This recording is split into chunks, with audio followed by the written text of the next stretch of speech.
સ્વાગત। નવસારીની વાત કરીએ, જ્યાં બિલીમોરામાં ચોરને પકડવા પોલીસનું દિલધડક ઓપરેશન। આરોપીને પકડવા બિલીમોરાના પીઆઈ અંબિકા નદીમાં કૂદ્યા। ગણદેવીના દેસરા ગામે મંદિરમાં ચોરી કરી આ ચોર ભાગ્યો હતો। ગામ લોકોએ પીછો કરતા આરોપીએ નદીમાં છલાંગ લગાવી। પોલીસ અને સ્થાનિક તરવૈયાઓએ આરોપીને દબોચી લીધો। નદીના પટમાં ચોરીનો મુદ્દામાં શોધવાની કામગીરી તેજ કરાઈ છે। ડીવાયએસપી સહિતના ઉચ્ચ અધિકારીઓ ઘટનાસ્થળ પર પહોંચ્યા। પોલીસના દિલધડક ઓપરેશનનો ડ્રોન વિડીયો અત્યારે સામે આવ્યો છે। વિધિને 3 થી 4 કલાકની અંદર ડ્રોન સર્વેલન્સ પણ કરવામાં આવ્યું।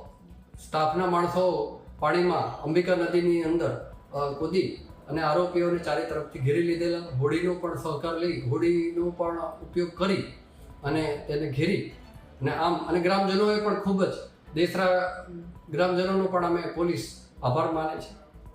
હાલ મંદિરની અંદરથી ત્રિશુલ, ઘંટ અને તેમજ બીજા અન્ય વસ્તુઓ, જે તાંબાની વસ્તુઓ, કિંમતી તાંબાની વસ્તુઓ એની ચોરી થયેલાનું જણાય છે, જેની ફરિયાદ લેવાની કાર્યવાહી ચાલુ